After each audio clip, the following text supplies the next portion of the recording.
I'll come back. I'll come back. I'll come back. I'll come back. I'll come back. I'll come back. I'll come back.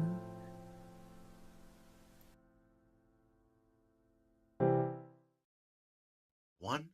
Hello, and welcome to the Barcast, where the bar gets lower every single week. Your bartenders for this evening will be Unknown Pencil, I'm fine, I promise. Enigmatic Otaku, Somehow I don't believe that. Flammenwerfer, Good evening, everyone. This is going to be a very, very nice evening. Have a wonderful time. Milk, I need more beer. Ravage, Flam is sucking up so bad. and my name's Flutter Priest. Wow, shocker, we've got all the main six here this week. This week, the special guest that we have is actually, as a part of High Roller PonyCon month, we have the wonderful voice actor, Bill Newton. Bill, thank you for coming on. You're very welcome. Hi, everyone. Now, for those of you who have not tuned into the Barcast before, and I'm sure there are likely many of you this week, the Barcast is a user-submitted podcast where the users ask for particular guests. We field them and try to get those wonderful guests in as kindly and nicely as possible. Then the users submit the questions, and we make them miserable for 2 hours. Just like every other cast, we have a particular drinking word. This week's word is microphone. So whenever Bill or any of us talk about a microphone, please be sure to drink. We're streaming live on Twitch right now, so if you have any questions, be sure to field them in there or on the official thread out in FimFiction. We also have a few questions from Twitter, but be aware that now that we're live, we're not going to be able to field them from Twitter because we don't have anyone out there. The lovely Anon Pencil is going to be watching the Twitch stream for any sort of questions. Pencil, what's a question that you won't be asking Bill? Oh man, so this week I'm being picky. I'm not gonna ask. Okay, we all know the question that I usually say here. I'm not gonna ask that question. I'm not gonna ask that question. If you ask that question for our guest, I will be upset at you, and I'll probably ban you from the Twitch chat just out of spite. So don't mess with me today. You wanna find out? You wanna find out how far you can push me? Try it. Anyway, that's all. Of course, the other important thing that we need to say before going forward, because this is one of our first main voice actors that are actually a part of Hasbro and have contracts and stuff like that, you can request there to be particular lines to be said in his voice, but we're going to have to be very careful because some things can and can't be said. So let's let that be said going forward. So let's jump straight into questions. I don't think we missed anything. We have some actual interview type questions for you before we throw you to the lions, Bill. Okay. So let's start. Oh God. Let's start with Bill. Who are you, and what have you done for the My Little Pony franchise? Who am I? Oh my word, that is deep. I'm Bill Newton. I'm a voice actor living and working in Vancouver, and I have done 4 voices on My Little Pony: Friendship is Magic. And those were Bright Mac, Pharynx, Stygian, and the Pony of Shadows. That is who I am and why I'm here. Wonderful. The next question is, who tapped your shoulder for side character roles on My Little Pony: Friendship is Magic? I auditioned for all of them. Like if there were smaller characters or things like that, it went through the same audition process that I had for all the others.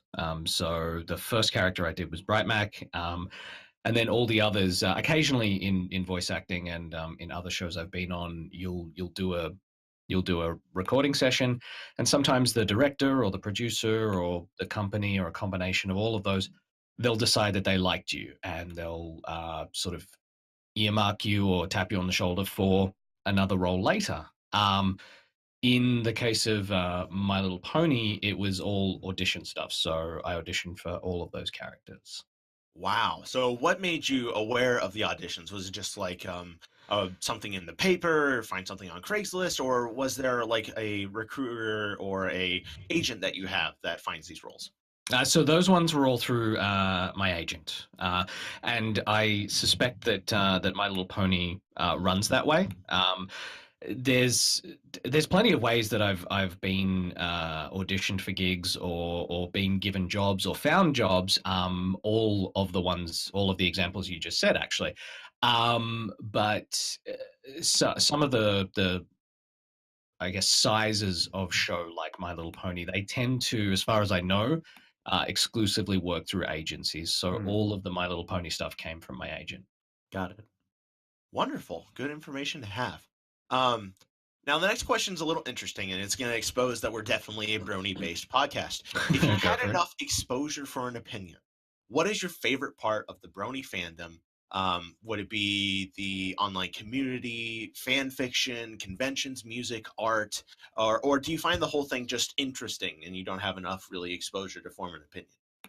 I do find the whole thing sort of interesting. I've only had a bit of exposure to the fandom. I first did my first kind of experience with the fandom when I went to the last BronyCon in, I believe, September last year, and that was the first convention that I'd ever done of any kind. And it was sort of my first exposure to the fandom, and that was a smaller convention. And then in October, I was invited to be a guest at Ciderfest in Milwaukee, and that was much bigger convention, and just kind of amplified the experience. And I love the art. I love the enthusiasm of a lot of people in the fandom. I think that being a fan of a lot of things myself, a lot of nerdy things, a lot of artistic and creative things, whenever I meet people who are passionate about something, that always is exciting to me, because I like to see people passionate about things. Yeah, I think that when I was younger, we didn't have. I'm dating myself a little bit.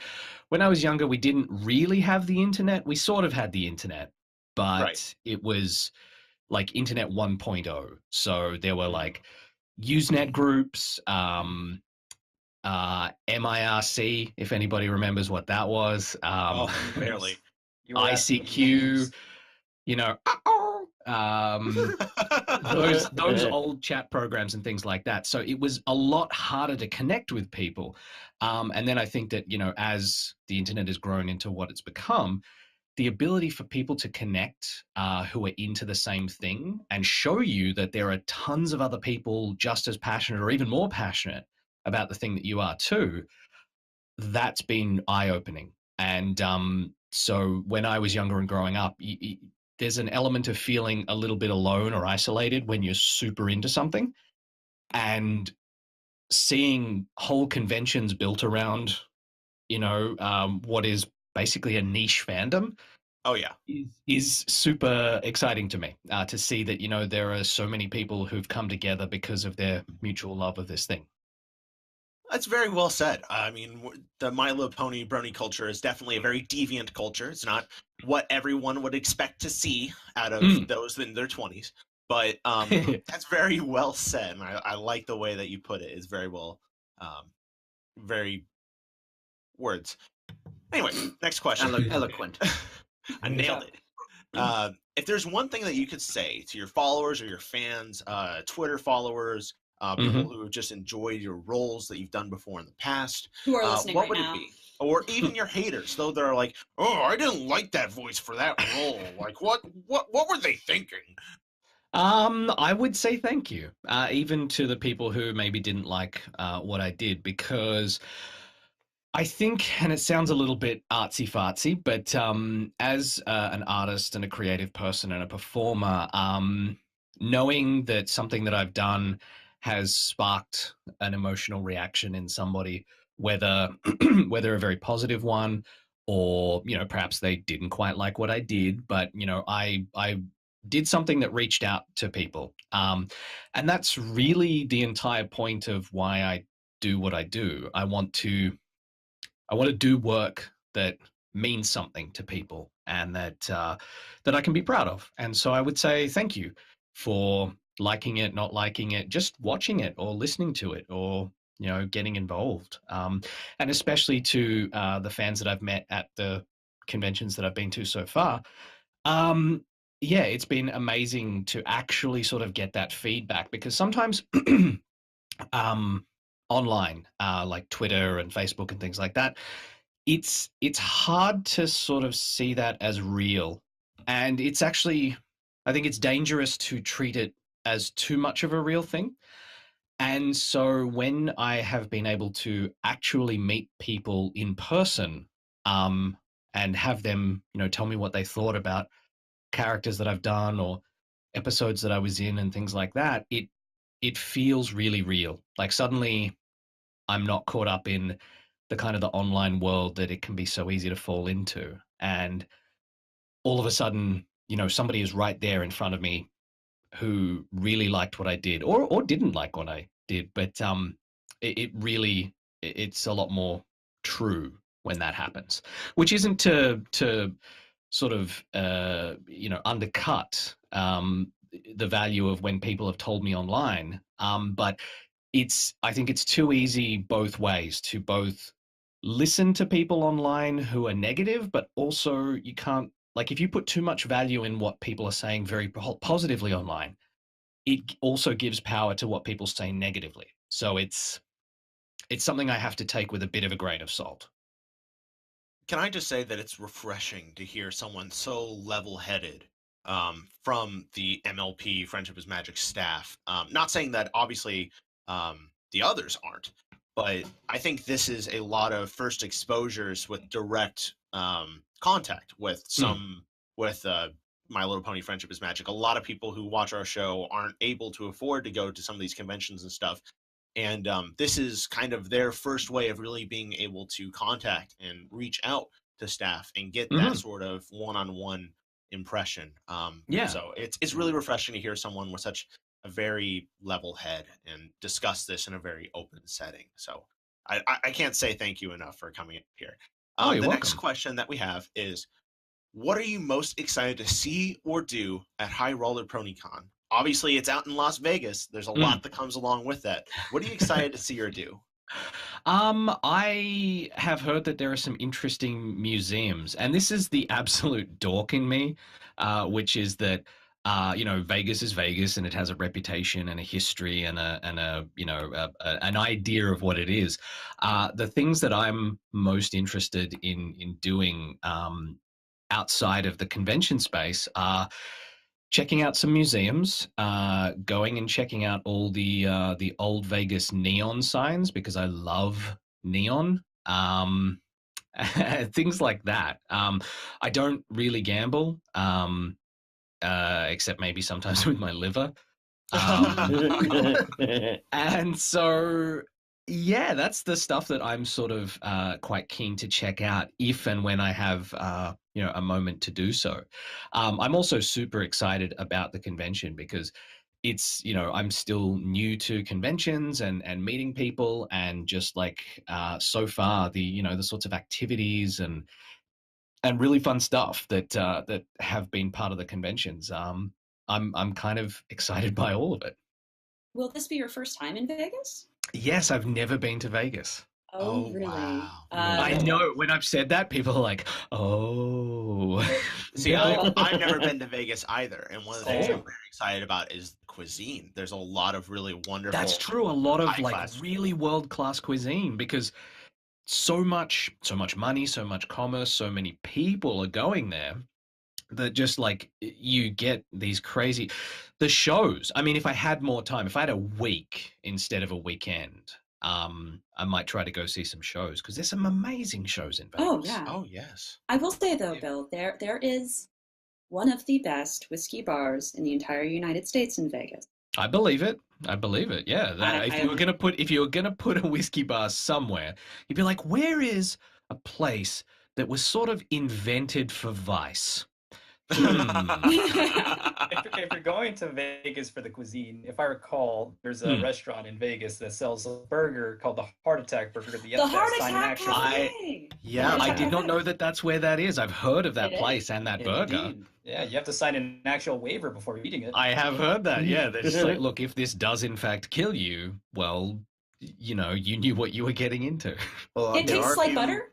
There are a few people on record who have had heart attacks eating there. Actually, It's true. It's true. And hilariously enough, it was founded by a cardiologist, I believe. Oh, that just seems mean. Jesus. And again, Hey. it tastes like butter. Having had some of their food, it all tastes like butter. Butter. I haven't, but when you're done with it, does it like Okay. sink like a stone in your stomach? No, you actually it feels like your blood runs thicker. Are you serious? Yes. It's like when that sounds like when I eat too many pancakes. Exactly Oh. that then. Yes. That's Sounds sort like of a- like, oh, I'm part syrup now. sounds like a Soylent Green situation over there, where the part of the waiver is if you do die, you become part of the burger next time. That'd be Oh no, horrifying. that's awful. Well, that is a very green and eco-friendly business policy. Reuse, recycle. Yeah, Oh it's my in the God. fine. It's probably in the fine print of that waiver that you sign. Well, I wonder. It's like, if look, you you can't die sue on our us. premises. Your family can't sue us, but also you're gonna become part of the burger. If you die on our premises, your body belongs to us. It is property God. of the Heart Attack Grill LLC. Does that count as donating to science? I don't Hey. think that's science so much as that's like, Culinary a science. feat of It's culinary science. Let's go with that. Yes. At least in death, you'll still be able to take care of your funeral's catering. That's Oh true. no! Do part of the geez. proceeds like go from the sale of the U burger to like the wake or the things like that. You guys, Okay. you guys, we have a real voice actor guest on the show, and we still I know. talked I'm about joining in. We still talked about cannibalism. We still talked about cannibalism. Well, okay, and I just started playing New Vegas recently, and isn't there a white glove society that you have to go and find and stop them from being cannibals? Yes. Yep. Yes, Oh, there geez. is. Or you can Oh, I encourage like- them, actually. I like me some New Mm. Vegas. I like me the Oh, whole yes. Fallout series. Oh, Nice. You can stand it. Yeah. Anyway, Yeah. you should ask questions. we're all going to be out in Vegas. If we manage to cross paths in any way, we'll see if we can sneak past your bodyguard and give you a nice sealed bottle of something you'll enjoy. Ooh, I would love to know who this bodyguard I'm supposed to have is. A nice human burger besides that. All right. Yeah, we'll use Enigma. We'll go to one more question before we throw us out to the lions, and we'll see what the users have in store for us. But this is a question that everyone's always very excited to hear. And Okay. finally, it's going to go out on record. You can't take these words back. Oh my god. Who is best pony? Discord. Nice. Wow. See, there's the box, and then there's outside of the box. I'm sure Mr. Delancey would appreciate that too. Sure. Yeah, I like John Delancey a lot. Have you had the chance to interact with him in person? No, I haven't. I'm just a fan of his work. Oh. He's a nice man. He was very, very kind to me, and I thought I was going to just puke all over myself when I met him. So he was very nice. We're not starstruck at all. No. It was a Star Trek star. Okay. Yeah, I was gonna say, hello, Q. Please don't send me into an alternate dimension. You're Q, aren't you, John Delancey? You're Q. Accurate, entirely accurate. That is what I would. See, if you had a stutter and it just popped up right then, you'd think you were calling him cute. Oh. Well, he's an attractive man, so Yeah. Well, I'm not saying he's not.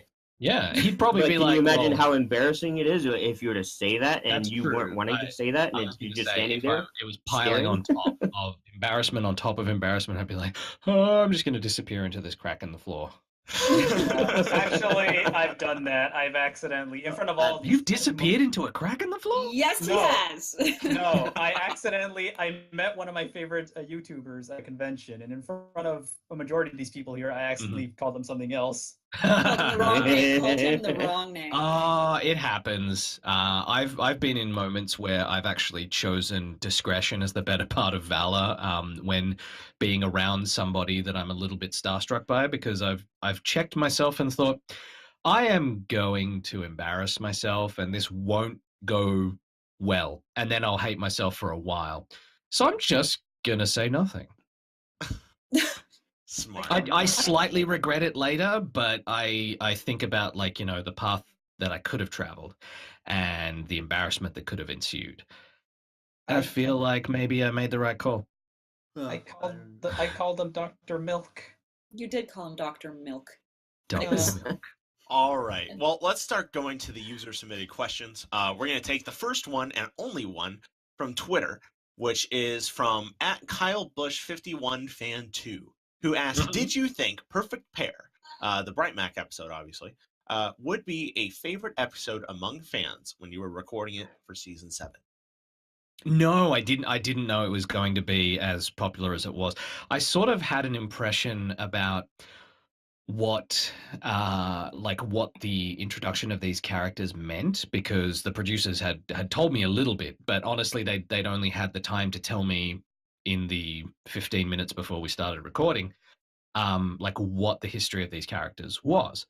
And so I knew that it was important to the fandom, but I didn't realize just exactly how much it would resonate with everybody. I knew that, we had all done good work in the booth. We'd done good performances, and we'd all sort of there had been moments where like some of the other cast, like we'd say a line and the other cast would be like, "Aww." And so it was exciting, because I knew that it was important to the fandom, but I didn't exactly know how important or how much they'd like it. I'm guessing they also didn't tell you that for a small part you were voicing a baby. No, I didn't know. I didn't know that until given the script to read over, and then I was just like, "Oh, I can do a younger voice." Like, I remember when that baby spoke in an adult man voice. Come on, it wasn't a full adult man voice, like not this. Say, "I'm not supposed to talk to you."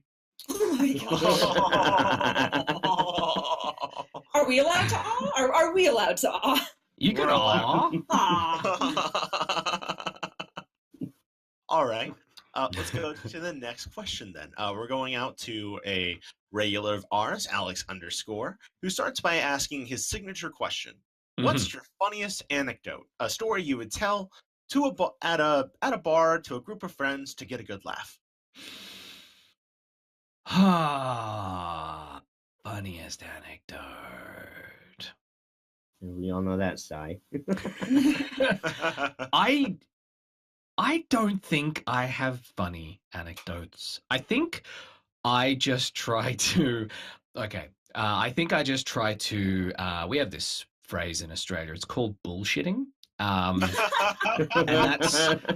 And that's where you just kind of roll with whatever. So I don't necessarily have anecdotes that have happened to me, but I'll hear other people talking about, whatever's going on, and then try to make funny observations based on whatever we're talking about. So it's a bit of improvisation, and it's a bit of, as mentioned, bullshit. And that tends to be how funny things happen if I'm involved.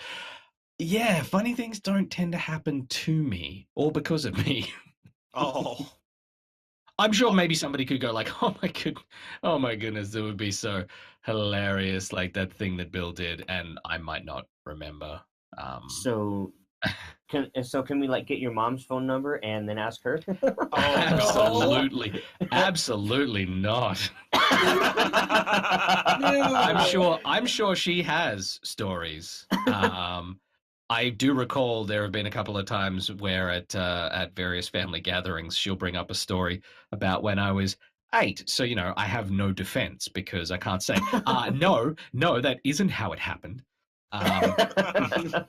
And those are the worst. But again, those are also the ones that I think as a when you become a parent, that is part of the joy of being a parent. You get to have those stories and be like, oh, I'm gonna hold on to this one. You're gonna lord over them. Yeah, I'm gonna hold on to this one forever. Wait until they get into politics and you got dirt on them. Jeez. So you mentioned that. Yeah, you mentioned that you might be thinking about putting me in a home. Well, I have an interesting story to tell you. Please have a seat. I was going to say, my folks are absolutely the kinds of folks that will hold on to a particularly funny and or embarrassing story, and then bring it up, and I'll have to just sort of be like, "What? Okay, that sounds like me. Maybe okay." All right, Alex's next question is: how scared are you for this cast/interview? Not at all. Oh, good. We've done our job well then. I don't. I was gonna say, like, yeah, like you guys have prepped me just fine. You know, you let me see some of the questions that people were, asking on the webpage, and in general, I'm not too worried when it comes to interviews and things like that. I'm not worried that I'll be pressured into saying something I don't want to say. Oh, because if I don't want to, I'll just be like, we are gonna pass on that one. I'm sure this wasn't your first interview, and it definitely won't be your last. No, exactly. I've done interviews before, and so no, I'm not scared. I'm not scared. Should I be scared? What, did you guys trick me? You guys, someone's not scared of me. This is a great day. Oh boy. Actually, it's more the opposite. It's more that we're scared of this interview. It's true. Oh, it's so accurate. Oh my god. Yeah, I was gonna say, folks, I'm an actor. The only thing I'm scared of is failure. Oh, Lord. I can relate. I was gonna say, right? Let's bring it down. Let's get it nice and depressing. That's my level. But don't say that's why we all have drinks, right? That's why we've all got drinks. Yeah. We drink to forget. Yeah, num. I'll take a sip of my Aaron and let's move on. Tony Montana now has a set of questions. Let's go to number one. What is your impression of the My Little Pony fandom? We lightly touched on this, but yes. If you had any extra thoughts. It's been pretty wonderful. I almost everybody that I've met and dealt with, both fans who've come to meet me, or volunteer staff who are obviously fans as well. It's just been the most welcoming and friendly group of people that I've met in a long, long time. And some of the people that I've met have sort of given me that. I think maybe it's just me, but I think we all from time to time get a little bit worried for humanity. Yes. Yeah. And so sometimes I will meet people involved in the fandom where I'll just be like, wow, that is a genuinely kind and lovely and generous and inclusive person.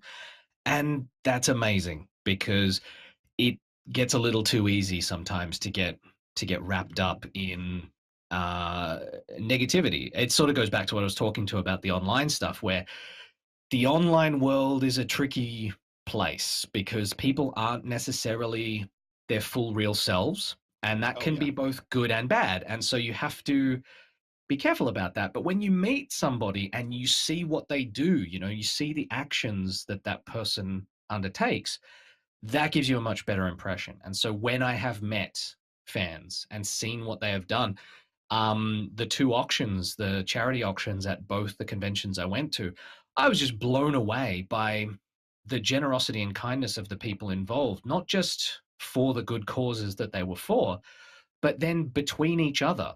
On both occasions that I saw charity auctions, I saw people who saw that somebody desperately wanted something that was in the charity auction, but were outbid. I saw people then go and bid until they won it, and then after having paid for it and given the money to the charity auction, gifting it to the person that they saw who actually really wanted it. And it was amazing. I was like, wait, what? This person went out of their way to pay more to make sure they got it so that they could give it to that other person. Yes. And that sort of stuff was it just blew me away. And that's the sort of the impression that I have of the fandom. That's wonderful. And so I glad. hope we can keep that impression, because there are definitely, at times, people would say multiple sides. And you know what? I'm happy that you're able to see the good parts. Oh, sure. And that's the thing. I've been in tons of fandoms myself, and I've seen the good and the bad. And the thing is that I think almost always unfortunately, like the negativity has a louder voice. Because I was actually saying this to a friend the other day. I think that a lot of people in any kind of fandom or group, anywhere, the people being negative are often very vocal because that sometimes is all they have for various reasons. Right. And the people who are very positive sometimes aren't as vocal because they're very busy and they're very busy doing positive things. Oh, yes. Like, somebody who might spend all their time, volunteering for various causes that they believe in, or, working on things that are for, other people. They don't have time to engage in the kind of stuff that you sometimes see in all fandoms, that where people go like, oh, that's pretty negative. It's because they don't have time. So many of the people who are positive and positive influences just don't have the time to be as loud and be as visible. Of course. All right. Well, the next question then. As someone who grew up in Houston, could you pull off an urban Texas accent? Oh Lord. What do you want me to say? Howdy and welcome to Texas. How's that? Howdy and welcome to Texas. Wow, that was pretty good, actually. Is that all right? I hope it's all right. I wouldn't want to come off as too much of a carpetbagger. Bill, can you tell me to come back with more White Star sarsaparilla caps? Wow. Oh, yeah. Now come on back with more White Star sarsaparilla caps and I'll have a prize for you. Yes. Oh, what was the name of that machine from New Vegas? I don't remember offhand. It was at the Sunset Sarsaparilla, yeah. Exactly. That was really good. It's almost like we have the internet at our fingertips and could look it up in a second. Lazy. But I like that we all sat there just going, it's sarsaparilla something. All right. The last question from Tony Montana. Oh, it was Festus. The Twitch chat saved us. Festus, the Sunset Sarsaparilla machine. Anyway. Oh, okay. Thank you, Chad. Thanks, Chad. Tony Montana says, do you know what my username refers to? Yeah, of course I do, Scarface. Yeah. I watched it just the other day. Did you really? First time or? Oh no, probably like the 30th time. I used to go and see that. Not because I'm just like, oh man, I want to be Tony Montana, because that is a tragic role and story and person. But no, just so much about the film is fantastic. Like the cinematography, the costume design, the music. Giorgio Moroder is amazing. And I used to go and see that at, there used to be I hope it's still there. I haven't checked, but there used to be a fantastic art house cinema back in Melbourne called the Astor. And at least a couple of times a year, they would play Scarface, often on a double feature. And seeing it on the big screen in the theater with, like the fantastic sound and that soundtrack and everything. Yeah, it's a good movie. I still enjoy it. I have yet to see it. I barely saw The Godfather a few days ago. You pleb. Okay? Wow, you have some classics to catch up on. Yeah, I do actually. Al Pacino ones apparently in particular. Enigma, I would. And then watch Scent of a Woman, because if you ever see people doing an Al Pacino impression, they always go "Hooah!" That Scent of a Woman is where that started, and so you'll see it and you'll be like, "Oh, that's what that is." As you were saying, Pencil. Yeah, Enigma. sorry. Enigma, Yes. there are so many things I would call you right now if I was able to prepare. I'm just going to say that. All right, well, let's move along to the next user, Weezus, God of Ganja. Wonderful name. What is your favorite experience as a voice celebrity for My Little Pony Friendship? Voice celebrity? My goodness. You are. Come on. I'm a voice person. A voice person. Look around. Hey, Look let's- around. Let's just appreciate the humility. Bill, you are a guinea pig amongst hamsters right now. I'll take it. Are you saying I'm fat? Oh my God! Enigma, you don't just call somebody fat like that. But cute and adorable, so I win. The most fun experience probably was recording the episode with the Pony of Shadows. Really? What made that fun for you? I love villains. Oh. They are the most fun to me. And so doing that performance was fantastic. Also, it was super fun because they may have broken that record now, but the producers mentioned that episode had more people in the recording booth at one time than they'd ever had before. So it was a full room. We must have had 14 or more people in there at one time. Oh my Wow. Oh wow. Yeah. You know, speaking of the Pony of Shadows, I've been meaning to ask, wait for a moment to ask you this. When you do the Pony of Shadows voice, do you do Stygian's voice and they edit it in post, or is there a different voice you do for him? Different voice. Oh. Yeah. So Stygian is one voice and Pony of Shadows is a totally different voice. Interesting. Interesting. Well, that's our little behind the scenes a little bit. The magic of acting. That's going to be our new, that's going to be on our Barcast soundboard. Sweet. I get residuals, right? Oh, yeah, of course. Of course. We'll give you scotch at the con. We'll give you scotch. That's how it's Sold. So I got a question. You mentioned you love villains, right? Yeah. Since I'm actually pretty sure this question won't come up except for in the chat, who is your favorite villain? Ooh. Of all time in all media? Yes. Okay. That is a good question. It would probably have to be... Oh, it's kind of a tie. It's more actors that played villains rather than specific villains that they played. In which case I will say Christopher Lee, Tim Curry, and Alan Rickman. Nice. Like, honestly, some of the villains that they've played over the years have been... it would be hard to pick between them. I think you just picked all of Pencil's crushes. No, that's not... He missed Not all Anthony of them. Hopkins. He missed Anthony Hopkins. There you go. That's true. I didn't get all of them. And see, that's the thing. Anthony Hopkins, as far as I know, he's most famous for that villain.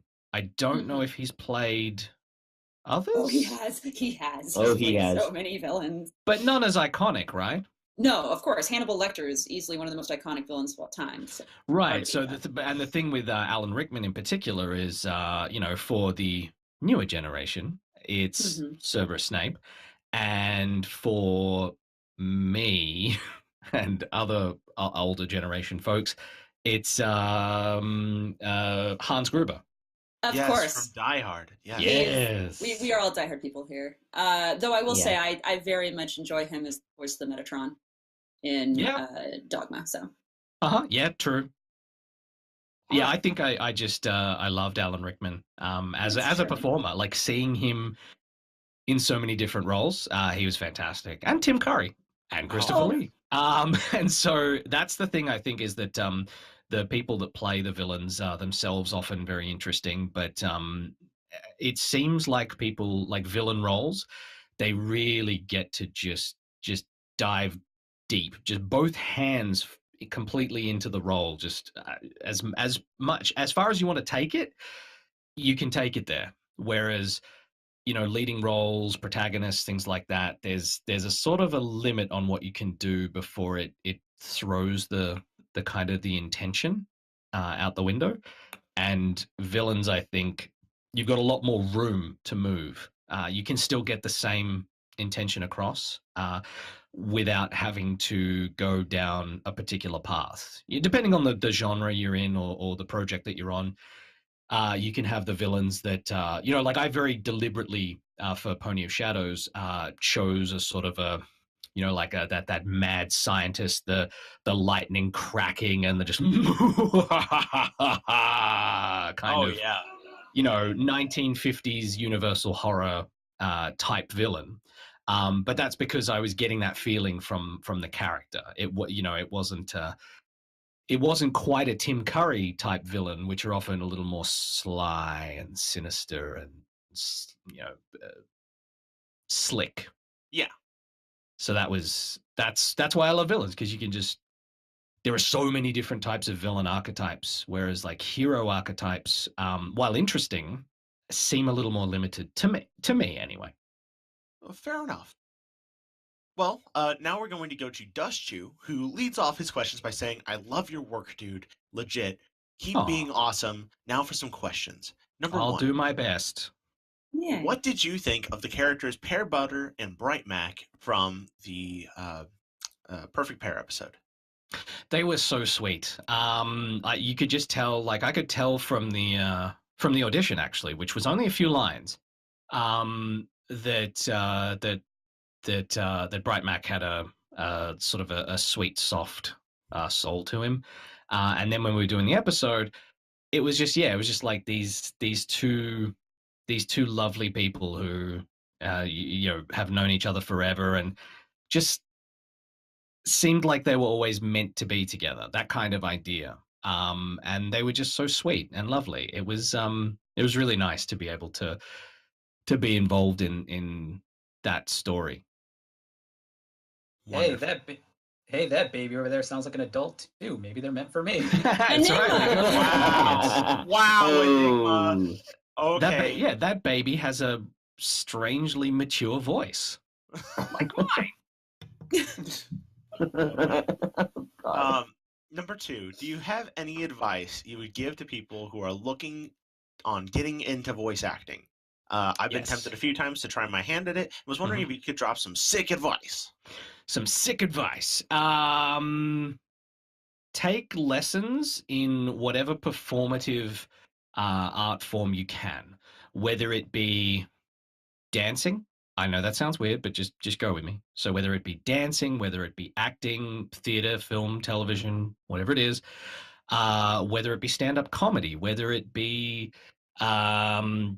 competitive hacky sack, whatever it is, the first thing that you'll need to overcome will be confidence doing something in front of other people. Because apart from a very, very few examples, you will be doing voice acting in front of like a minimum of 2 people, and usually, and then a maximum of sometimes, like in that room when we were recording the Pony of Shadows episode, 14 people in the room, I think, plus 5 or 6 in the control booth. So there's going to be a bunch of people. And then, sometimes if you decide to transition from voiceover into other kinds of performance, it'll be in front of tons of people. So you are going to want to be confident performing, however it is, because it's difficult to eke out a full living, like a career, from working from home. Some people are lucky enough to do it. I do know a couple of people who the majority of what they do in voiceover is things that they record at home, in their own space, in their own comfort zone, and that's wonderful, but it's not easy to do, and it takes a lot of time. So getting into performing will increase that confidence.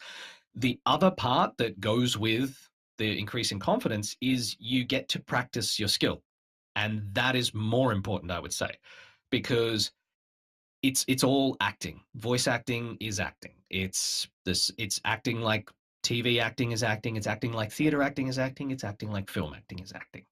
It's all something that you have to learn to do. There will be people who are naturally talented at performing, but there are just things that, just valuable tools that you can pick up along the way while engaging in those things. So I always tell people, like if you have, even in smaller communities, there's usually some kind of like community theater program.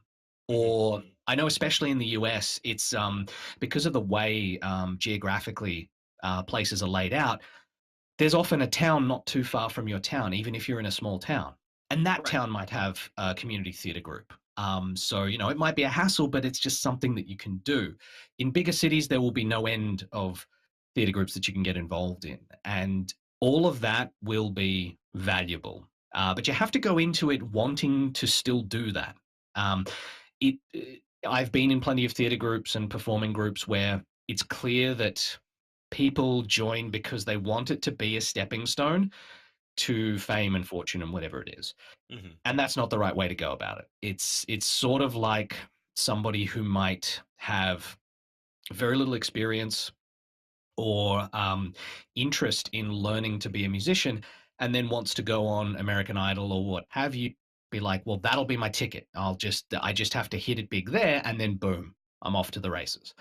And the thing is that with a couple of exceptions, a lot of the people from those avenues don't actually end up going anywhere. And it's because they never wanted to do the work that you'll actually find yourself doing a majority of the time.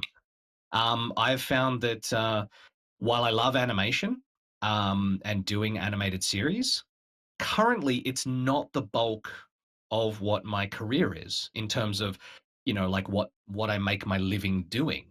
A lot of what I do is informative e-learning programs and things like that. Stuff that is far less sexy than doing like a fun cartoon show or something like that. Right, of course. And that's because in all kinds of creative fields, there will be the stuff you want to do, and then there will be the stuff that you either have to do or just the stuff that you do. Right. Like, I don't feel like the e-learning stuff and a lot of the corporate stuff that I do, I don't dislike it. It's just not as exciting to me as the stuff that I do want to do. So if you can get into doing something related to what you want to do, i.e. if you want to get into voiceover acting and you can get into community theater or you can get into something like that, then that's still great. And it'll tell you if you like to perform. Because if you hate doing community theater, if you hate performing for, crowds or even a couple of other people, it's going to be really tricky if you get the opportunity to do voiceover. And that's really probably the biggest piece of advice I ever got was make sure you are ready so that when the opportunities come along, you're ready for them, because nobody ever wants to hire you on the back of, look, just hire me and then I'll get it once we're going and it'll take me a little while, but then I'll have it. It's like, well, no, in that sense, a lot of the more fun stuff and more interesting stuff in voiceover, you need to already kind of be on the level that you need to be. It's true. And it's simply put, it sounds like you're suggesting do it for the love of doing it and do it because you love doing it. And when an opportunity opens up, take it. And that's true. I was going to say you could have saved everybody like 10 minutes. No. That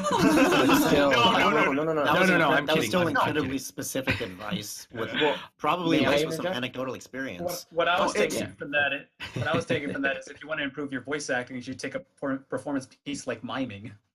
What the hell, Enigma? Hey, listen. I was going to say. We act, even in the voiceover booth, we act with our bodies. You should see us. We don't just stand there stock still. So miming, learning how to perform with just your body, that actually is pretty valuable. And I actually believe it was a behind the scenes from Pixar, I think it was. They actually like to record what the VAs are doing in the yeah, they have a camera on them. They have a camera on them. And then, they have some inspiration for how, and you can see it when you see really good animation.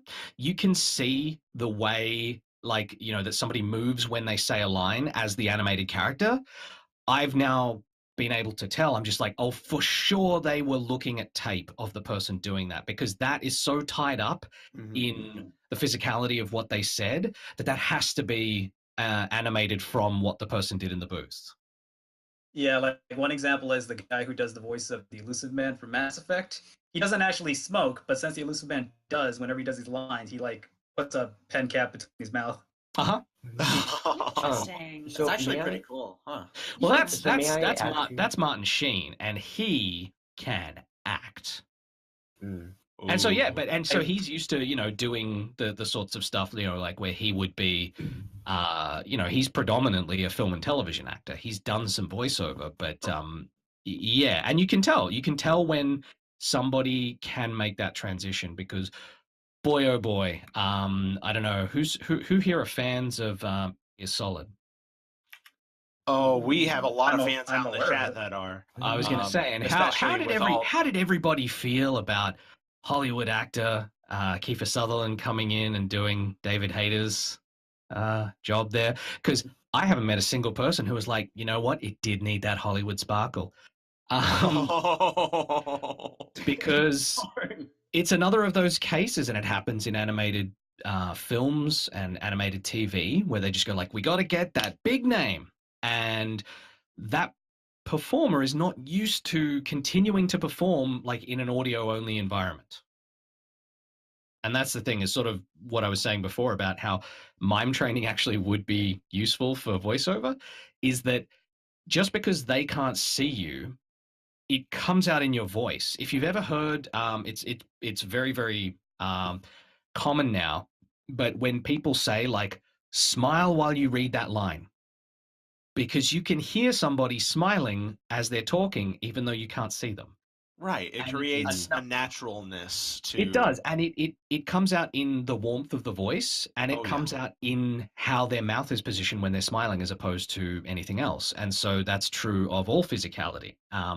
So it's all part of it, and that's things that I think people who are really interested in technical difficulties. I muted him. Oh, is that? Okay.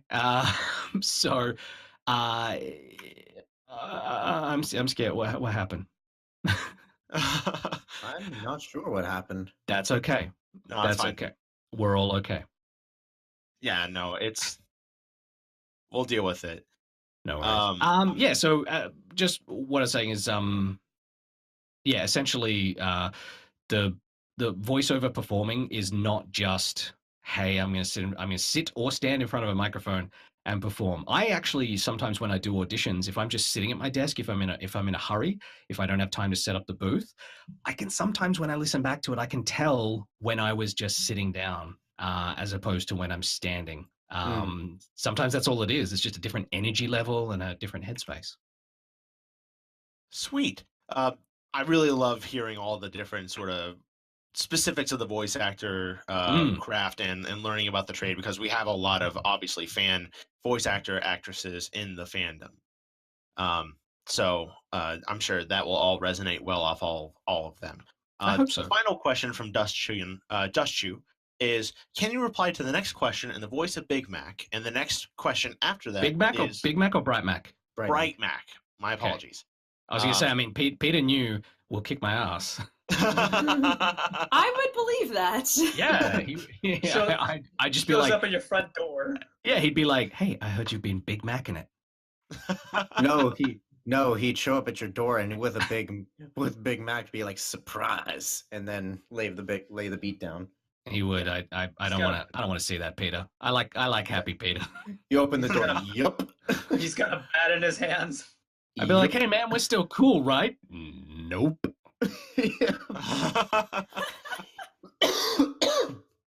All right. The next question. What was the thing that I have to say as Bright Mac? Famous last words wants to know the answer to this question. What's your favorite '90s jam, and why should it be something by Blink-182? And this is to be answered as Bright Mac. Bright Mac. Yes. I'm not that familiar with Blink-182. It's okay. I saw this in the in the page that you linked me, and I realized that the 90s, my formative years of listening to music. Sorry, hang on. The 90s, my formative years listening to music. I didn't really listen to anything contemporary. I was stuck listening to older stuff, like my parents' music. Like I listened to Led Zeppelin. I listened to the Rolling Stones, the Beatles. I loved blues and funk and soul. Ray Charles. I didn't listen to a lot of 90s music. In fact, I kind of hated it.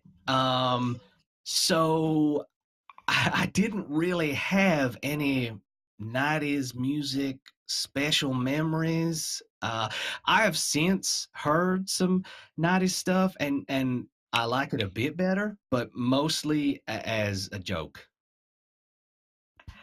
I think all of us collectively just waved our arms for like a minute. That was wonderful. Also, if you could, if you have the time and want to, could you also do the thing I just posted right now? Oh God! What did you, Why what are did you you doing post, this, Why Enigma? are you doing Why are you this, doing this, Enigma? Oh, that's actually pretty funny. Well, you know, in hindsight, I think I like my old design better. That was obviously Fairnix. Oh my goodness.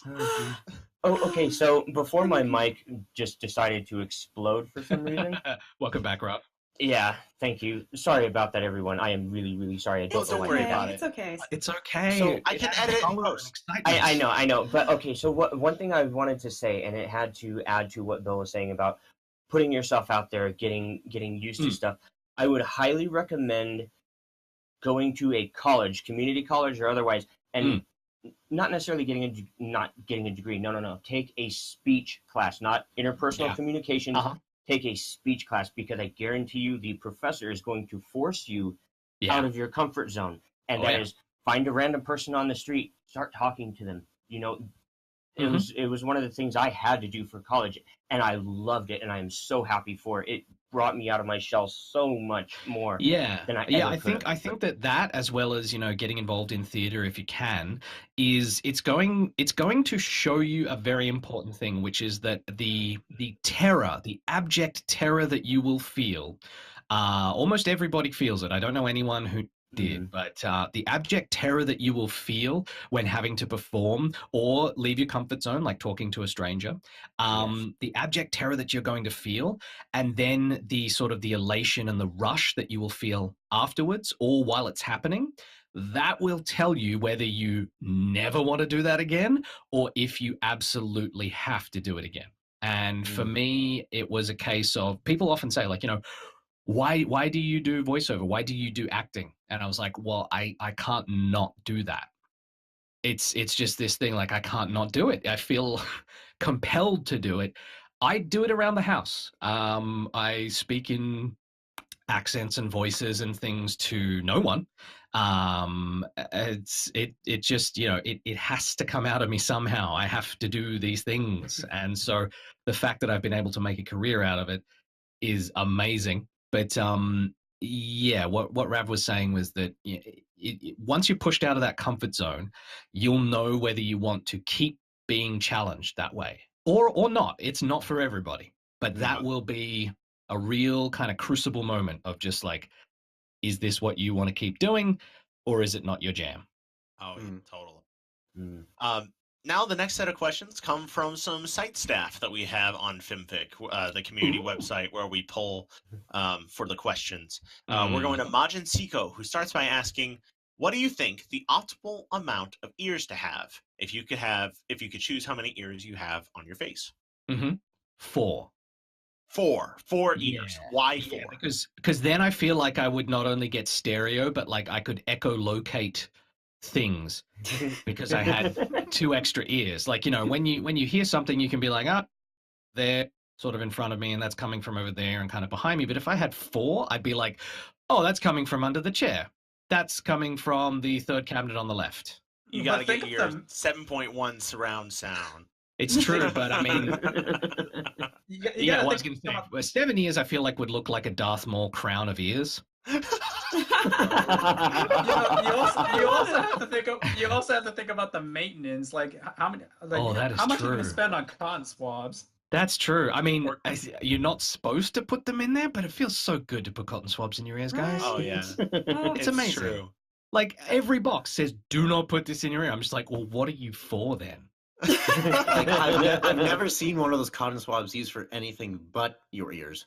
So. Having said that, I have seen them used for makeup. So you know, as fellas who don't necessarily wear makeup, that is why, like, I would look at a cotton swab and go, "Well, this is only for this."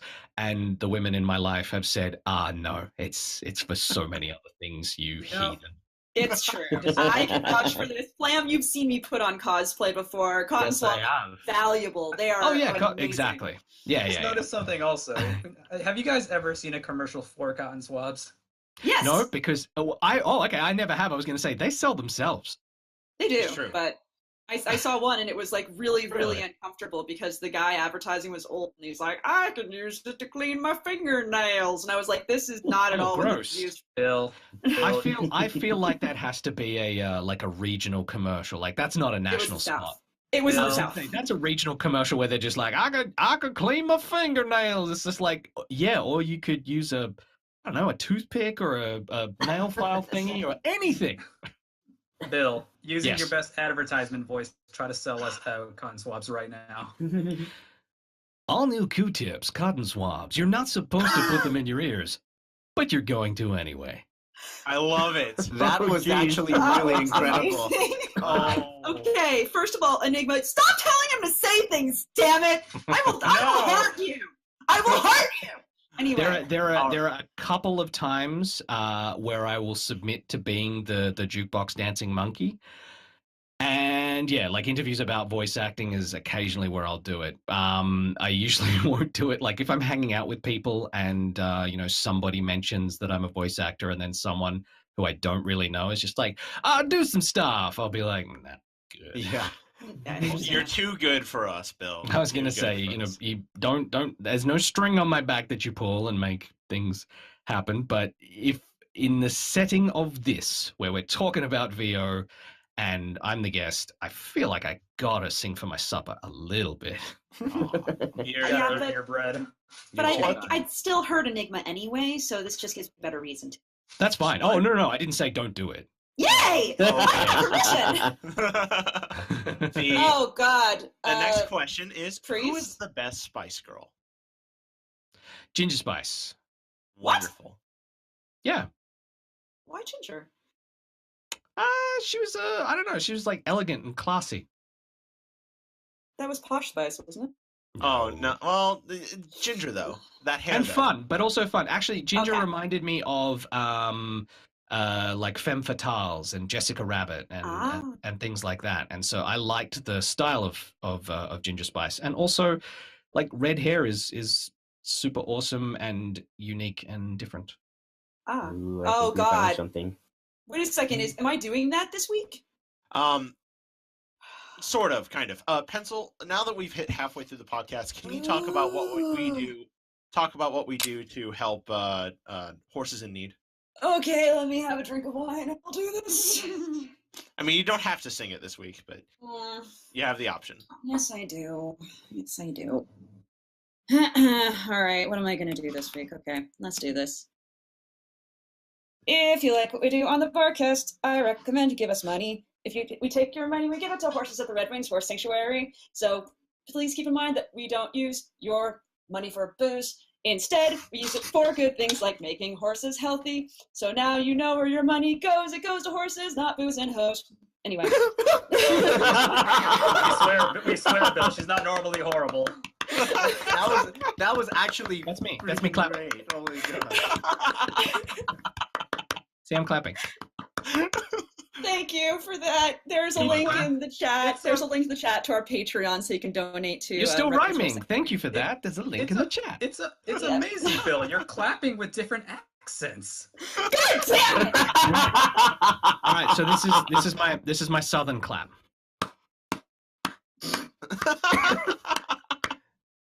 And then you got the golf This is clap. And this is my British clap. And this is my Aussie clap.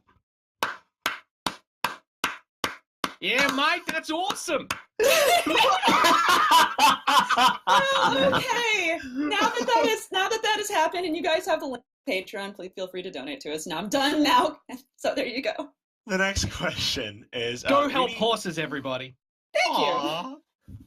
Reading your IMDb page, you Yes. took a few video game roles before exploding into TV voice acting in 2017. What prompted the transition, or did it feel like a transition for you?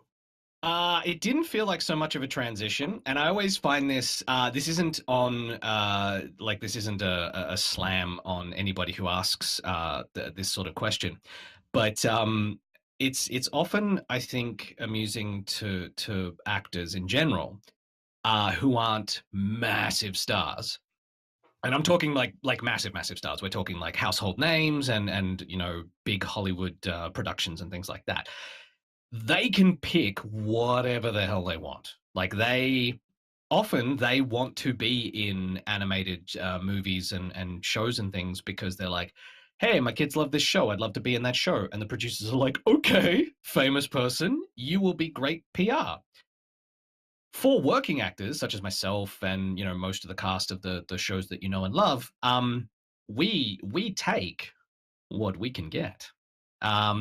So in terms of like the video games into animated stuff, it was mainly that there weren't as many video game jobs that wanted me, and there were animated jobs that did. So it wasn't a choice at all. Having said that, if I had my choice, I would do animation over video games. But video games are a close second, and that's just because video games, it's a little more perfunctory. It's a little more nuts and bolts. You don't, apart from a few examples of like very high-end, more, you know, narrative, cinematic experiences, you don't get to do as much performing. So there's a lots of the like, you know, like, okay, we're gonna need you to scream 10 or 15 different ways. That's exactly what I was thinking. And then we're gonna need you to do 7 different takes of various stages of being on fire, electrocuted, acid burning your skin, like being stabbed, being cut with a bladed weapon, you know, being hit with a hammer, etc., etc., etc. And so you do tons and tons of that stuff, and some of it's really rough on the voice, and things like that. The other reason is that the way that like the union works is that in animation, tons of it is unionized, and so if you're in the union, you have to work on union projects. You can't do non-union stuff. And a lot of the video game companies, because they're based not necessarily in Canada, they're not all signatories. It's very boring, and it's very like, you know, sort of behind the scenes, you know, in industry politics. But a lot of video game companies, when hiring talent in certain places like Canada, they're not signatories to the same union agreements. And so, for example, when I joined the union, there's certain video game projects that I can no longer work on. Oh. Whereas, you know, if you're in a different union like SAG, you can actually work for those video game companies, because those video game companies are a signatory with SAG, but not a signatory with other unions. So it's a real tricky thing where you sort of have to like navigate these waters. And so it didn't really matter to me, because I hadn't been asked or had auditions for video games for, I think, 1.5 years. I think 6 months after I did the Dragon Age gig, or maybe a couple of others, was when I had my last video game audition. And then after that, it was like, I didn't really hear anything. So, yeah, when I got auditions to do animated stuff and they liked what I did, I was happy to work for them. One of my favorite, I've done some coaching with him, and he's been an inspiration, but Rob Paulson, voice of Yakko in Animaniacs and many others. Yeah. So his often said line when people say like, "What is your favorite voiceover job?" He always says, "The next one." Oh, and that's true, because as working actors, like, he's obviously very well known, very talented, a bit of a legend in the business. He's still a working actor. Like, he actually created one of his podcasts because he said that there was a little lull in his career for a while, which up until that point, he'd been extremely lucky. He said himself he'd been extremely lucky and there had been no lull. And then there was a little lull. And he sort of was going like, what does this mean? Like, I'm an actor and all actors are insecure and we all need validation. So we're all like, does this mean that it's done? They don't want me anymore? So he started looking at things he could do for himself that was still, you know, those sorts of things. So he started his podcast, and now it's super successful. It's on the Nerdist Network, I think. Yeah, that actually sounds right. Yeah. Yeah, and he's been doing that for years before I moved to Canada. Like, he was doing it way back. And yeah, he gives a really fantastic, honest perspective on a lot of what goes on in the industry. And yeah, some of the lines that he has said, he even says, like, look, this sounds real Pollyanna. It sounds real, you know, airy-fairy. It sounds very pie in the sky, but a lot of it's true, which is that, you know, you don't see the same kinds of, like, you know, like backstabby kind of jockeying for jobs in animation voiceover that you do in so many other acting scenes. And the other thing is that, yeah, like, you know, your favorite job is the next one, because like we're working actors and we need that next one. Of course. Got to So, put yeah. some food on the table. Exactly. It's that next one, whatever's coming down the track. So when animation started, you know, cozying up to me, I was just like, hey, all right, animation, let's be friends. Wonderful. Yeah. The next set of questions comes from Chat Penguin Lips. The first question is, what did you think when you were first presented with an opportunity for a role on My Little Pony Friendship is Magic? It's a good question. I knew of the show when I was a little kid. I grew up with, I think, Gen 1 and 2 of My Little Pony. Very, very different show, obviously. Very, very different. Oh, yeah. Very, very different entity. Almost a completely different thing. Like similar, almost only in name only. Like, so that was my impression for years. And I didn't really know about My Little Pony Friendship is Magic. And then when I moved to Canada and started pursuing voice acting, I found out that it was recorded here. And I was like, oh, that's cool. There's a bunch of shows. I started to find out about all the shows that are produced here.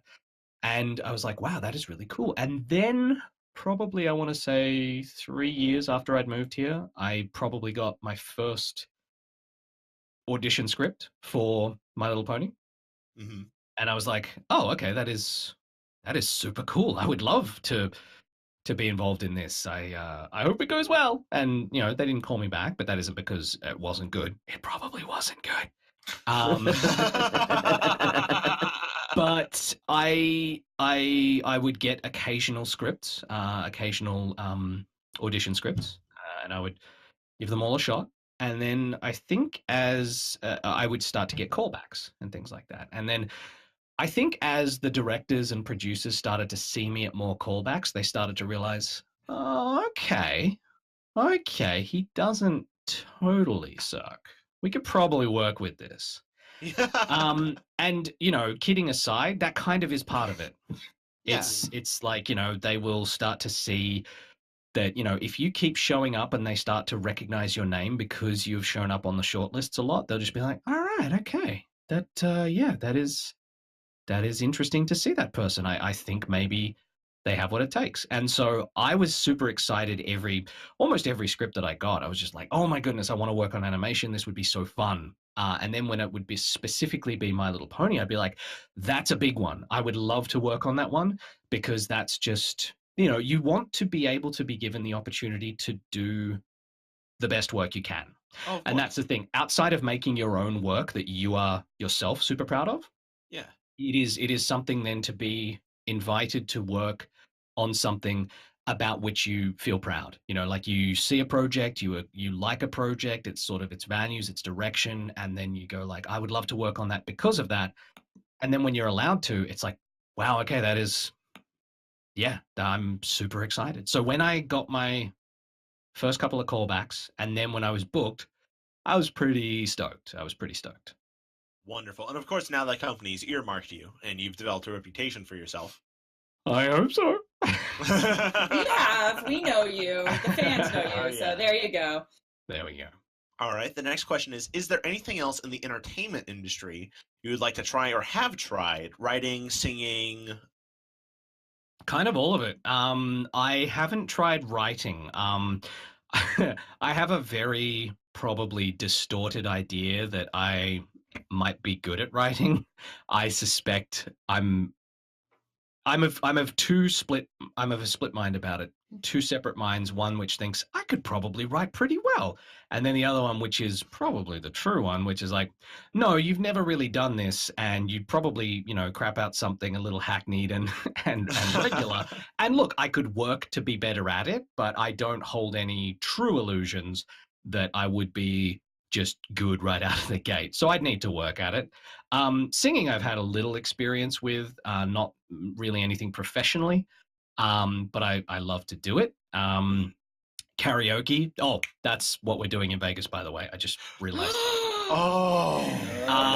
Yes. So for sure that's happening. Nice. And then so I love karaoke, but then I actually am thinking about trying to, at least in Vancouver, do more of the, on-screen commercials, TV, film, what have you, whatever's out there. Because at the moment, the focus has been voice acting. And it's not that I want to move away from it. It's just that I figure, well, why don't I have a go at it all? So many of my contemporaries and friends here in town do all of it. And I thought, well, I want to do all of it, partly because I want to hang out with a lot of my friends. Oh yeah. Like a lot of them are doing, I don't know if you know, but like Vincent Tong and Shannon Chan Kent are in Beauty and the Beast here in Vancouver at the moment, the live stage play. Wow. And that sort of stuff, I'd be like, oh, that would be so cool. I would love to do that. And then we could all go, do a Disney stage performance. That would be really fun. That'd be awesome. Let me be a tree. That'd be great. Right. Yeah, like I'll do whatever. Like I'll stand up the back. When Gaston is like, running around being a jerk, I'll just be like, yeah, right on, Gaston. I'll be that fella. So yeah, it's that sort of stuff. Like really, it honestly is that. And again, it's another thing I've kind of lifted from Rob Paulson, but when you get to go to work and hang out with people that you really dig and it's really fun hanging around them, it's so wonderful. So often when I get booked for a new show or start recording a new show, one of the happiest moments that I've had have been like walking into the building for the first session. We haven't recorded anything. We've all been cast, but we don't know who else has been cast. And then you see some of the people you recognize and your friends, and you're just like, oh, you're in this? Oh, that's great. This is going to be so much fun. And that's what I would like to do on a bigger scale. I would love to, walk into TV show or a movie or a stage production or something like that and just be like, oh, no way, you? Oh, that's great. And that actually really ties in well to the next question, which is what voice actresses, or other staff did you enjoy being around the most while recording your roles? Or just one that stood out to you? Not really one, but all of them have been amazing. Really, so welcoming. Nicole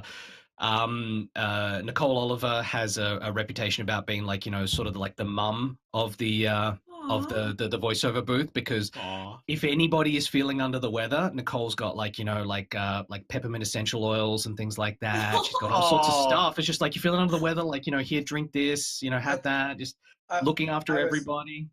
I was so sure you're going to say she's got juice boxes for everyone, just in case. I would not be surprised if somebody said I'm feeling a little dry, but I don't have any water. Some juice, and when I got to go to Ciderfest with both Nicole and Tabitha, just such wonderful, warm, welcoming people. There's no one who really stood out. I guess I only worked, I think, 1 or 2 episodes with Peter New, but he has been, I guess I do want to single people out, but I was going to say Peter New has probably been one of the most welcoming and guiding new friends that I've made. I sort of shouted him out on Twitter a little while ago in the new year, because I was just like, I had no idea really about the fandom, about conventions, about so much to do with that side of the business. I've been doing the performing side for a while, so most of that I kind of get. The politics at least involved in that, navigating your way through being an actor. But working for a convention or, doing live streams and things like that, or whatever it was for the fandom, I had no real sense of it. And he was a fantastic person who's had a lot of experience there and was happy to hang out and chat and just answer any questions I had. And so working with Peter, both, professionally, but also as a friend, has been wonderful. But I really have, and again, it's a Rob Paulson thing. It sounds like there's there's no crappy people. There's no shitty people. There really hasn't been. I haven't met anyone who I wasn't just I didn't walk away from an encounter I haven't yet walked away from a recording session or an encounter and not gone, I'm so glad that I'm doing this. Like it feels wonderful. And every time I get to work, it reminds me like how lucky I am to do that with these sorts of people. Totally, and I'm really happy you specified Peter New, because we've chatted a lot with Peter New on Twitter, just sending messages on him. Oh my goodness, it was wonderful. Not fishing at all. Oh No. no! I was going to say, no. Peter. Yeah, Peter will back and forth with you on Twitter all day long. All right, let's go to next questions. Lacey Claire is now the next set of questions. The next question, this question's probably a little difficult to tiptoe around, but their question is there anything non-confidential that you could share about the Hasbro roles or upcoming roles that you may have? No. That's an answer. Well, I was going to say, like, I can't see. The thing is that it's a classic, like, I'm sure all of you have seen spy movies and TV shows and things like that. It's basically, if I did know anything, I can't say it. And if I don't know anything, I also can't say that. So I can't answer it. And take from that what you will. I'm not going to confirm or deny, like, if you go like, your reticence to answer is an answer in itself. I guess so. I can't really say one way or the other about anything. All right.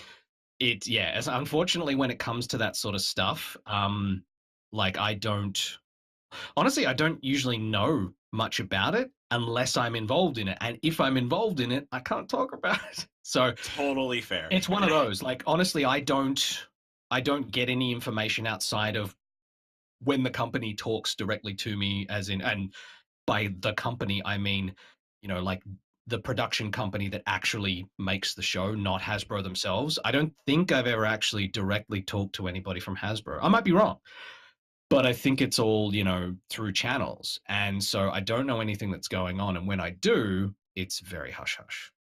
All right, fair enough. Then, so I apologize for the non-answer. No, it's an answer. By all means. I hope we danced around it enough that it was entertaining. Oh, it was no, a nice little jig. It was a nice little jig. And how about for the viewers, and as a way to make it up to them, what sort of microphone do you use in the recording booth? Well, my microphone, I actually have a number of microphones. Let's see. My main microphone, we're going to kill them, aren't we? Yes, no, it's perfect. We've hit 42 before. We've got great livers. Let's do this. Oh, okay. So without trying to hit it, I'll just talk like I normally would. So my microphone that I use, that I'm speaking to you now on, is the Shure SM7B. It's very, very nice for close speaking. It's very, very hard with the particular screen I have on it, which, hang on, I'll just take off. So that's with the screen off, which if I speak directly into it, it can pop a little. But then I've got that big, you've probably seen it on podcasts. It's the big fuzzy one that looks like you're sort of eating a foam can of drink. Yeah. Right. Yeah, you all know that one. So that's my microphone that I use when I'm at the desk. When I'm recording for auditions, typically, it's not considered considered a standard, at least animation microphone. But it's the Sennheiser, I think it's the MHK 512. Oh, that's a nice one. It's a very, very nice one, and they typically use it for commercials because what it does is, it's a bit, nerdy industry microphone talk. It cuts through really, really well, the Sennheiser. So it's really, really good for putting over the top of music and other things. Like it has a crispness and a sharpness to it. The reason I like to use it for sometimes narration, but also for auditions, is that it has a good presence. I feel it sort of stands out. It's the microphone I used to record my professional demos on when I went down to LA to do that, and it's a really good microphone. Typically, for actually recording in the booth, the microphone that they use is Neumann U87, which I don't know if anybody wants to Google how much that thing costs. Too much for the layperson. Yeah, I do. Even for the professional person, I've realized that without like the top-notchiest of top-notch booths, there's no point in getting it because all anyone will hear is how not top-notch my booth is.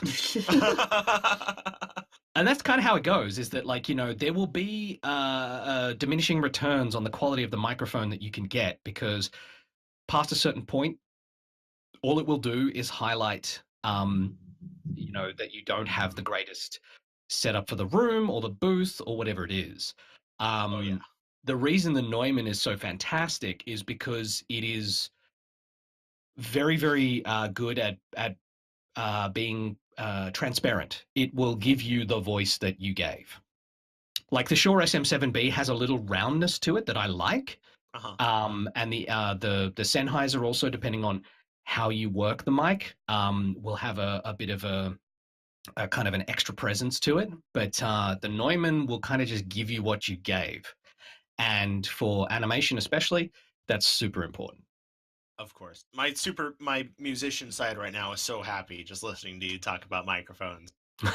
Oh, I love talking about microphones. I have like 4.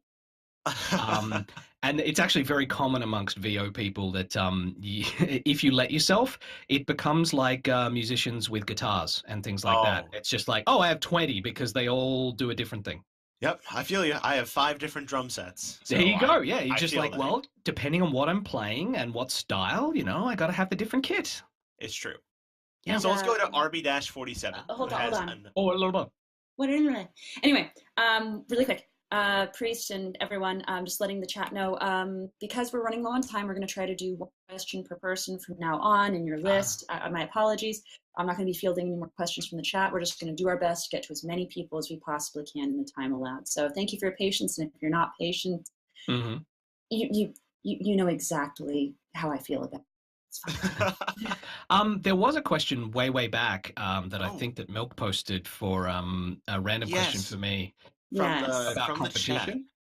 Yes, this is from Dr. Disco, who's a collaboration artist in the fandom. It's always talked about on the internet how there's high competition in the entertainment industry. How did you react landing your first major gig, and how was the competition for that role? Right. So the reason that I did want to circle back around to that one is that it's a very good question, and it's important for people to hear at least my perspective on the answer, which is, yes, in a sense, there is a lot of competition. But the thing is that the amount of people that try to do a thing or want to do a thing and the amount of people that can do that thing are 2 very different things. So it sounds like I'm kind of tooting my own horn, but the thing is that the competition really starts to dwindle down to not only the people who are good at what they do, but the people who are tenacious enough and committed enough and crazy enough to keep doing it. That is probably one of the biggest things. I've had friends who kind of started to dip their toes in the water of doing voiceover work and acting around the same time I did, and they've since gone on and done other things. They didn't want to or didn't like it or whatever it was. It's really about sticking with it. It's sort of the reason why, you know, there must be hundreds of thousands, or maybe not, like tens of thousands of people who every year or 2 move to Los Angeles to be an actor, right? But there can only be so many people acting in whatever is out there. And the reason is that, you know, you can want it all you want, but you have to put the time and the effort in. And that's going to be the biggest hurdle. Because, you know, outside of, you know, like major sort of struggles like not being able to actually move to a hub where you can get a little more notoriety and presence and things like that. Say there's nothing technically standing in your way. You could move to that city. You could put your name forward like anybody else.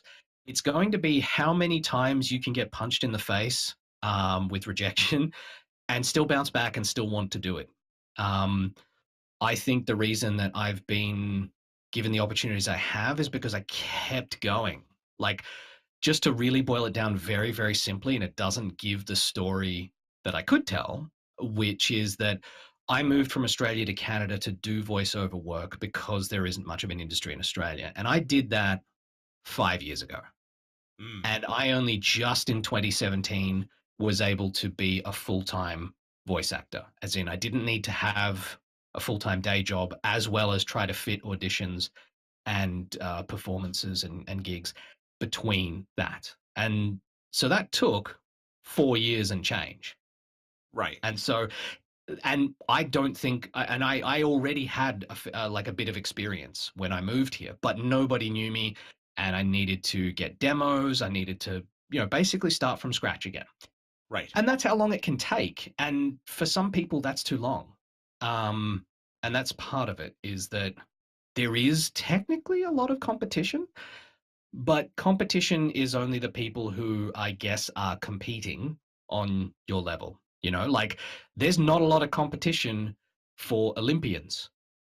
I'm not saying I'm not saying I'm an Olympian, but I'm saying, there are only a certain number of people who perform and compete at an Olympic level.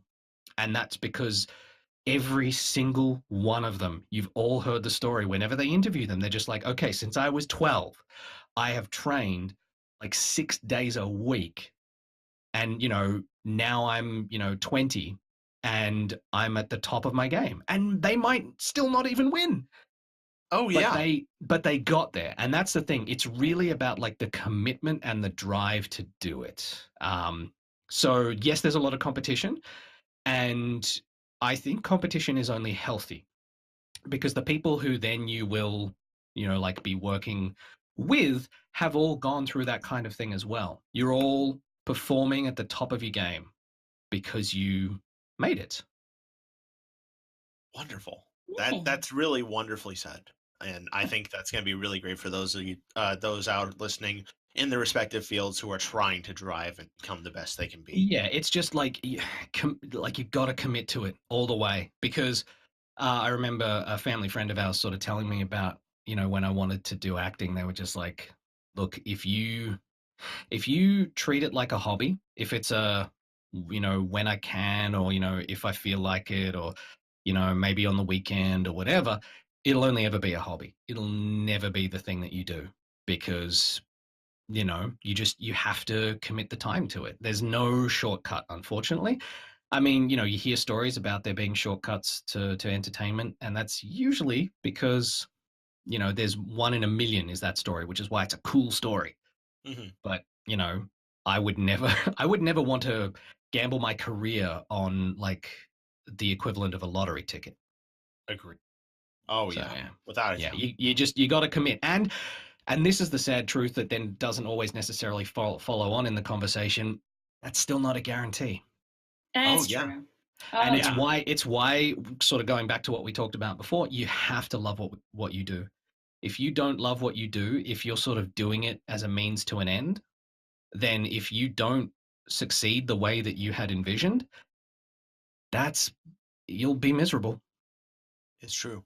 It's like, if you love what you do, you can at least say, I'm doing what I love to do. Maybe I didn't reach the loftiest heights that I had seen for myself or wished or hoped, but I'm still doing what I want to do. Like the fact that I have been full-time voiceover for a year blows my mind. If you'd said that 3 years ago when I first moved here, I'd be like, come on. Oh, yeah.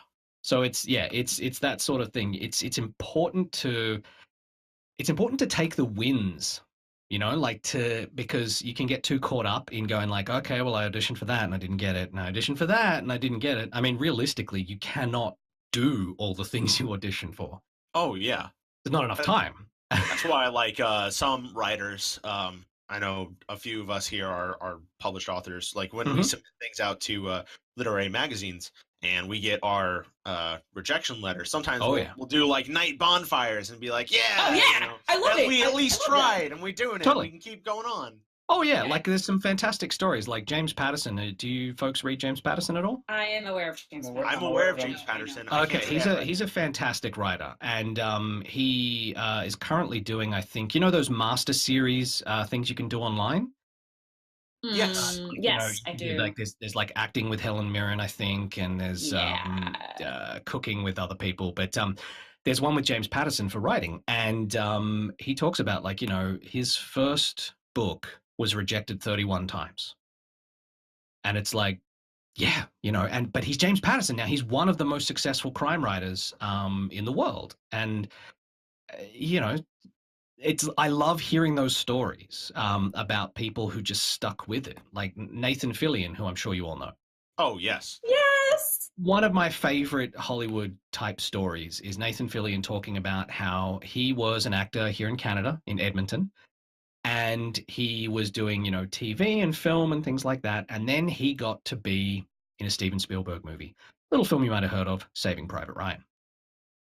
He was the first Ryan, spoilers for Saving Private Ryan. He's the first Ryan that they find who is not the Ryan they're looking for, who gets all teary because he thinks that they're talking about his brothers. Oh, right. It's a small scene. It's a small scene, but that is him. Yeah. And he gives a fantastic performance.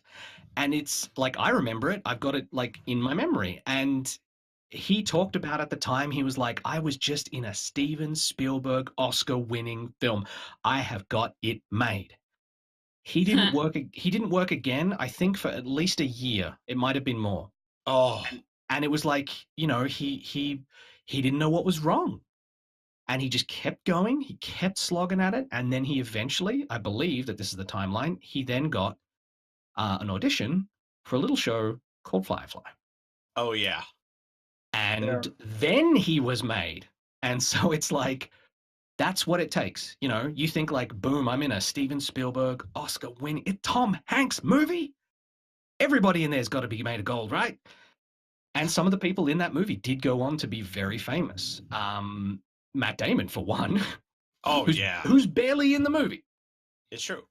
And so, yeah, that's one of those stories where you're just like, yeah, it's really nice to hear, some grain of salt, real stories about, yeah, it's a struggle a lot of the time. But right. you stick with it. There are many Ryans, but this one is mine. Anyway. Let's grab a few of the user-submitted questions. Let's see. RB-47 asks, pineapples on pizza, bad idea or worst idea? Oh, I saw this question, and I kind of like pineapple on pizza. Yes. I know. We're done. Get out. Interview over. But listen. Like, I come from Australia, and we grow them in Queensland. So I feel like it's something that I kind of grew up with, where even though it is called a Hawaiian pizza, it's like, well, have you ever had an Aussie pizza? You guys put shrimp on pizza and kangaroo meat. That's true. I was going to say, but have you ever had an Aussie pizza? Because an Aussie-style pizza is shredded ham with an egg cracked on it. I have had egg pizzas before. They're great. Yeah.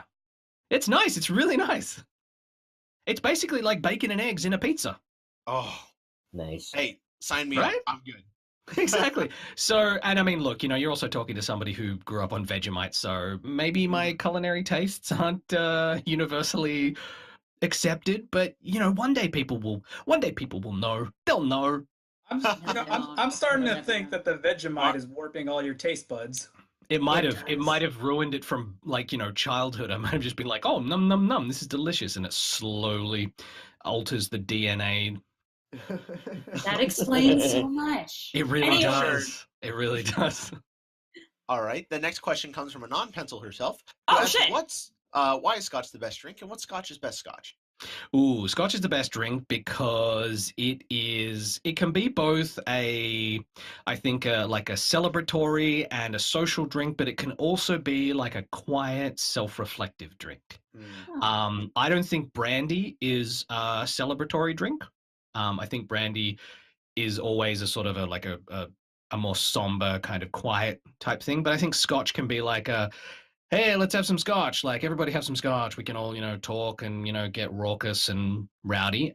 Or you can sit by lovely open fire and you can drink your Scotch and just think about things.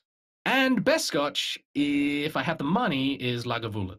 Oh, good. I don't have to fight you. If you right. Johnny Walker Black, I'd have to fight you. That's not Scotch. We're good. That's yes! Not you! I'm happy. Okay, you're a friend in our book. If you need people to go to war for you, hit us up. We're good. Listen, I was going to say, you can have pineapples on pizza. Okay. I was going to say, I'll walk that one back just one step, which is to say that, look, in a cocktail or a mixed drink, like a ginger ale and scotch, I'll take Johnny Walker Black. But if you give me Johnny Walker Red, I will punch you. Yes! And for that, if you're going to do that, put Dewar's or tell them we're doing that. Just saying. But honestly, practically almost anything. Because you are Johnny good Walker people. Red, I can taste. I know when it's Johnny Walker Red. It's like that person who can taste like a vintage wine and go like, I can taste when you put Johnny Walker Red in my drink, and it's ruined. It is. It's so true. Okay. All right. I feel better now. Go on. Pencil, I hope you're ready because now it's time. Oh, let me one. I'll be quick. Okay. Okay. It's time for questions with Byline. Do number 2. Yes. Yes, we're doing number 2. Trust me. The Bylon question for this week is: a blushing girl approaches you and breathily recites your full name. She says that she's your #1 fan and wants to have a staring contest with you while you tell her how pretty she is in your various favorite voices. If you don't have time, your calling cards would be really great too, she says. Will you entertain her or will you give her your number? It's important. And entertain her. Ooh. Because I'm terrified. She already has your name. She doesn't need your address as well. I was going to say, like, I will. What I will do is I will quickly fall back on what I know, which is being a clownish jackass. And girls find that charming as hell. So. Sure, and that's fine because I can do that. But like being super suave and being like, well, here's my calling card. That's not going to work. I'll just be like, oh, wait a second, I think I have one here. Oh no, I left them at home. I'm sorry. Yeah. So I will be a performative dork. Yeah. Yeah. The next question comes from someone who is also in, I believe Vancouver is in the Canada. So we've got it is in the Canada. This is an important question too. The important question that we have regular fights about here on the podcast is: would you rather purchase milk in a carton or in a bag? Well, I've only ever purchased milk in a bag one time, and that was when I was studying in Ontario, because they don't really do bag milk in Vancouver. Oh, good. And I mean, my preference would be okay, in terms of like cleanup and then prep for recycling, bag all the way. But in terms of like fitting in my fridge, and I know they have the thing that you put the bag in that sort of like makes it carton shaped, but it doesn't matter. But okay. But I was going to say, like, I prefer the carton just for, I don't know, maybe I was going to say nostalgia, but that's more milk bottles. I think I prefer the carton just for like ease of use and familiarity. No, you like cartons because you're not a trash person. Milk in bags. Yeah, I thought when I first heard that, I thought it was like a gag. No, if only it was a real thing, and I was like, whoa, bag. Now, if only the Vancouver hockey team could get their act together. Anyway, next. That's fine. We don't have to glass all of Canada. All right, now we're going to go to a question from Rob Cakrin53, which our fandom knows Is that very the guy well. who wrote My Little Dashie? That's the guy who wrote My Little Dashie! It makes this. You mean the guy who wrote My Little Dashie? That's a ringtone. That's a ringtone. I was just joining in. No, you did great. You did great. Going to his second question, and obviously this is a personal question. You don't have to fully go into it. Goodness. Do you happen to share something personal, like a loss or gain, like the Apple family roles that you did within the show, that made you or even your own family stronger? This episode, The Perfect Pair, resonates with those feelings, and were you able to draw from them when playing Bright Mac?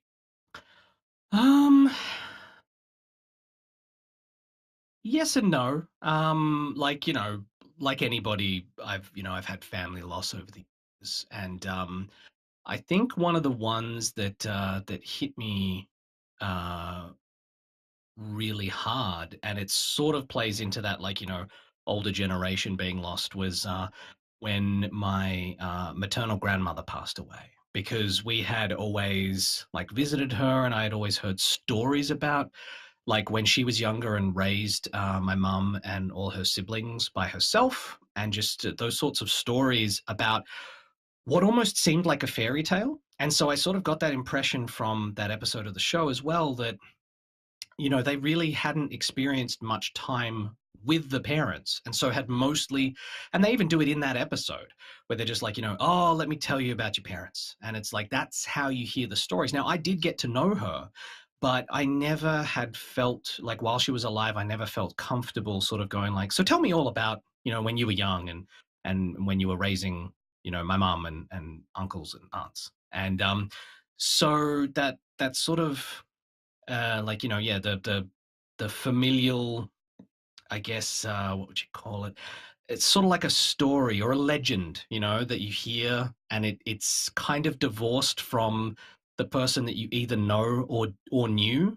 It takes on this sort of fairy tale like quality that's sort of strange and a bit distant. And I remember feeling that a bit from the episode, that it was sort of, you know, these people experiencing people who they didn't have a chance to be as close to as they might have wanted, and just kind of hearing that from other people and having to kind of deal with that and experience it. And so playing one of the characters that was the subject of that, it was kind of, it felt a little bit extra special. Just yeah, knowing that that, you know, I was the subject of this, you know, kind of flowery legend that they were hearing about.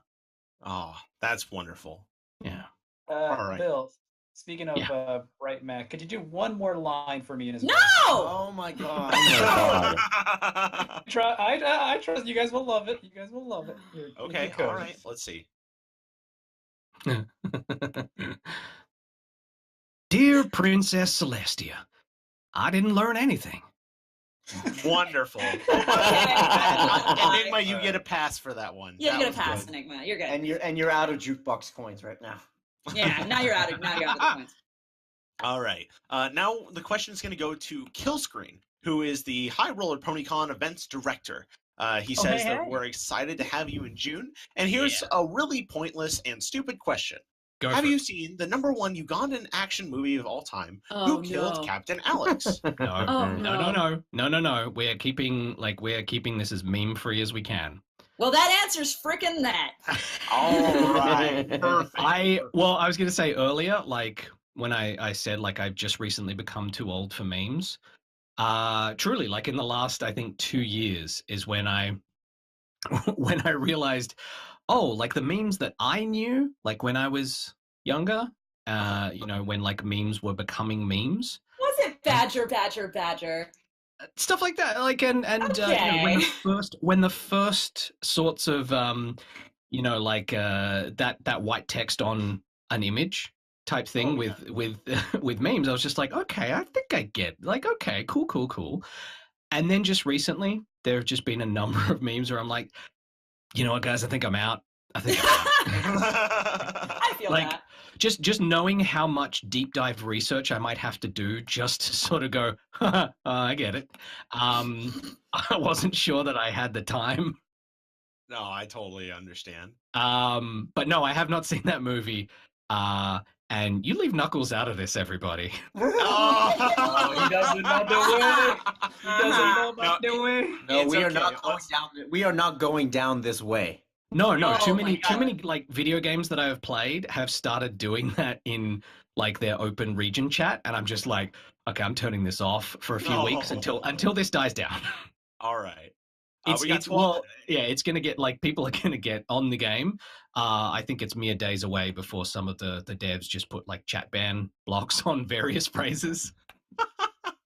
Just gonna turn into spam. All right, we got 12 more minutes, so I'm going to try and speed through some of these here. Lieutenant Major Dude has the next question, and he specially asked, he's asking if you can do a quote in Pharynx voice, since he noticed that you mentioned Metal Gear Solid earlier. Oh, sure. It is this adapted scene from Metal Gear Solid. Okay. Let me just read it. Just just, Oh, yeah, just getting no, of into, course. Got just getting prepared. into character there. Okay. You're fine. You got all of Chrysalis's dominant genes. I got all the flawed, recessive genes.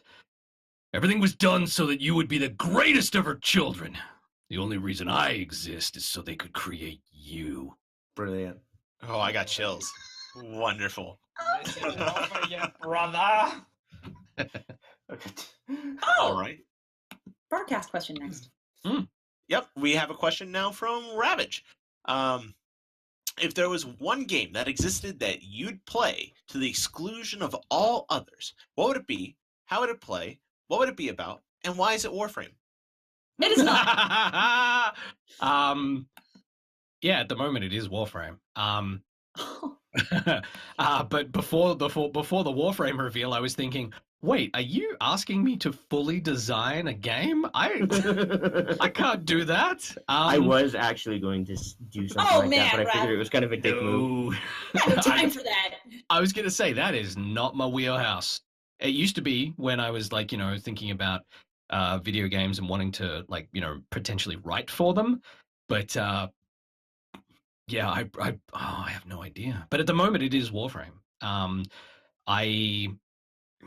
very I bounce from game to game, so there's lots of games that I play. A couple of conventions ago, I was like, I'm all about World of Warships, yeah, and then I got bored with it, and now I'm playing Warframe, and I'm like, woo, Warframe. I don't know. I like things. The one downside I have to say about playing Warframe is that it's not enough narrative for me. I love narrative. So anything RPG, anything with a deep, deep story, yeah, sign me up.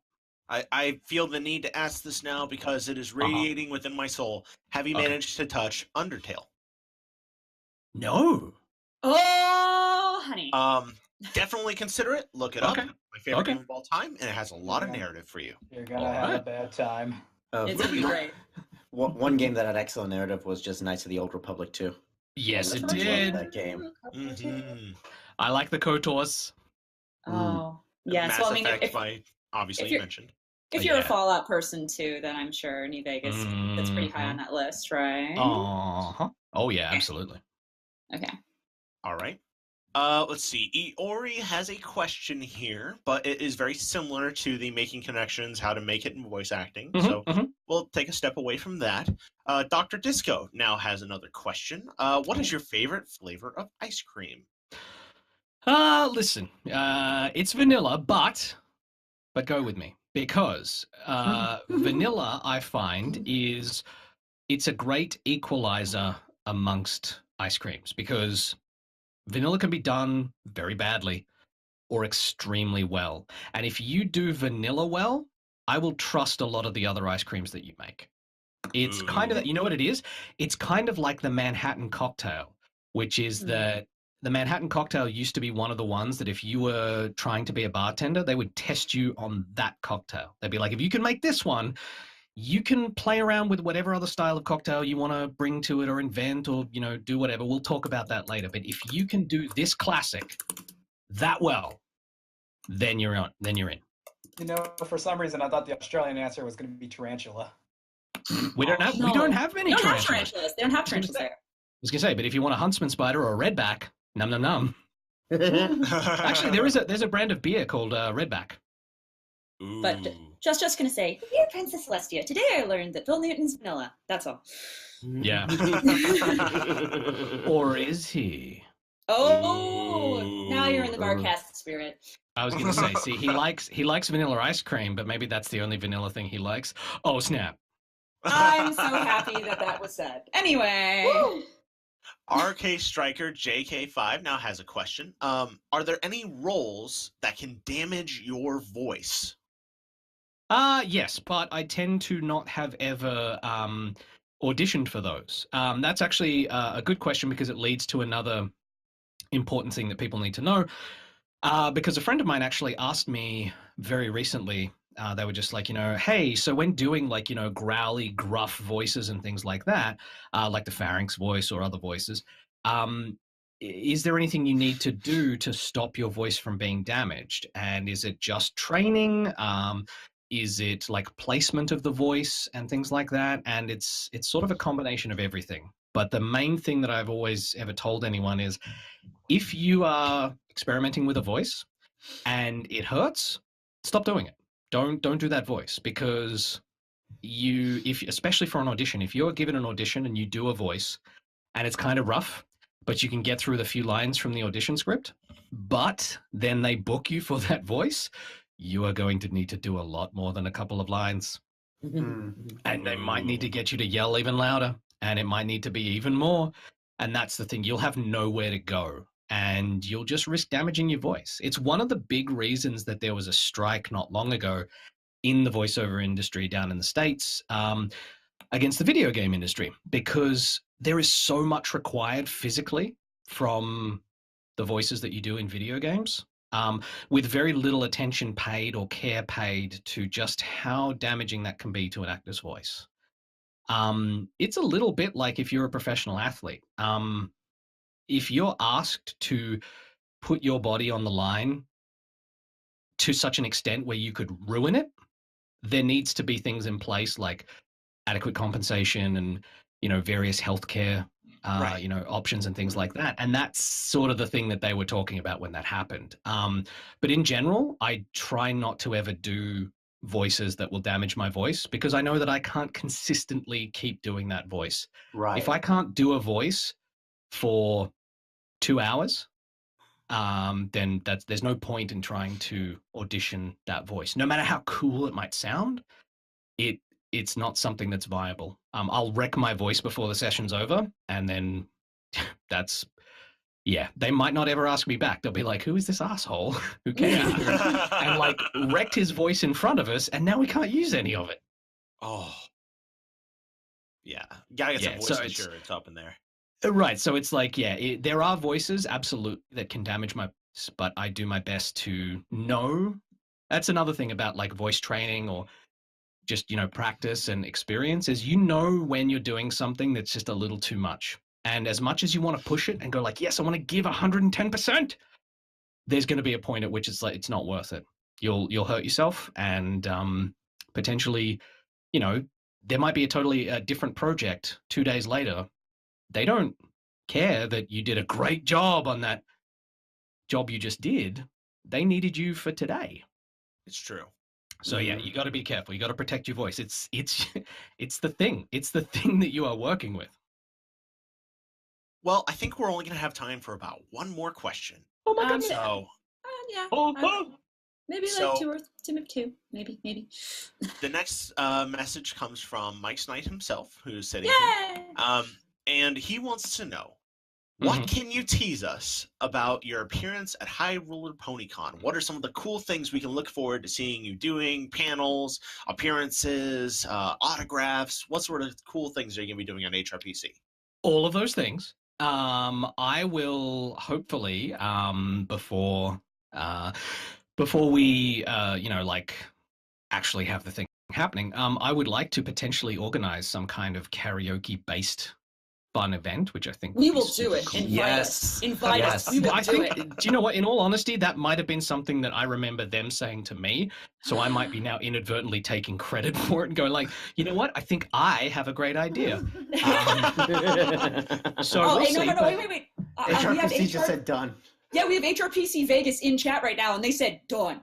Sure. Yeah, sounds good. It's happening. It's happening. Also, I want to judge an Elvis / My Little Pony costume mashup contest. Oh, I'm not saying this is Elvis. No, listen, I'm not saying that that's happening. I want that to happen. I would love it if people did their best, amalgamation of a pony in the style of Elvis, any era Elvis. So we can do 50s Elvis, or we can do lame suits, or we can do the leather Elvis, whatever you want to do. If you do that, Fat Elvis, you are getting such a bro hoof. I'm just going to be right on. Perfect. I think that would be super fun. All right. And you're right. Priest, you were right. It is, you actually had that time. And I'm sorry we only got to half the questions, guys, but thank you for asking. Yeah, we did manage to knock out probably about 50 questions this cast. Are you serious? 50 questions, guys. Are you Yeah. serious? Yeah. No, there were over 120 questions submitted just for this podcast. We did But our best. yeah, we did our best to get through them. Thank you everyone for asking questions, and of course, thank you, Bill, for asking this question. We do have one more that we're going to need to ask. We have a animator who loves animator, YouTube celebrity, I want to say, who loves to watch our videos and make videos based on the responses for our guest questions. Does he have your permission to use your voice and your answers in his video? Absolutely. Awesome. Wonderful. And also, I think you should ask his first question. The Invisible Davis. His first question is, let me scroll all the way down. How can you find it? He's invisible. On a scale of yes. I'm so sorry. No, don't worry about it. On a scale of yes to yes, how much do you regret coming? No. Boom. Plot twist. Plot twist. Woo! I'm your didn't say favorite no. member, aren't I? The best. Yeah. Oh, no. Now he'll Yeah. Well, no, Stu, listen, because everybody needs a foil. Everybody needs somebody to work off. Yes. You're saying- Okay. You're saying he's garbage, and you're not, and that's why you like him. I got it. Thanks. Well, I didn't say that per se, but But Bill, I thank you love it. so much for coming on. It's really you're been very a- welcome, folks. been a wonderful Yeah, joy thank to have you. you, and we're excited to meet you at HRPC, Yeah. even if it's just briefly in passing. Sure. Of course, to everyone who's watching, thank you for tuning in. Be sure, if you have just a spare $1, to go out to our Patreon and support our rescue horse, who's called Big Mac. You can His say name is Big Mac. His name is actually Big Mac. Aww. That's Um, adorable. Thanks. thank you, everyone, for watching this episode of the Barcast. Thanks, This- everyone. Your bartenders have been a non-pencil. I'm on 2 glasses of wine now. Enigmatic Otaku. Whoops! Almost dropped my microphone. Flamin' Warfare. Oh, I am gonna curse like a mother after this one. Milk. Not enough beer. Ravage. We didn't throw up. Of course, the wonderful voice-over actor himself, Bill Newton. Thank you. Microphone. Drinking. Oh, man. And everyone My just name's died. Flutterby. You are welcome, everybody. Have a wonderful weekend, and we'll see you next week where we have Starstorm? Drew. We have Drew. Okay, cool. So thank you, everybody. See you next week. I'll be the Bye. same.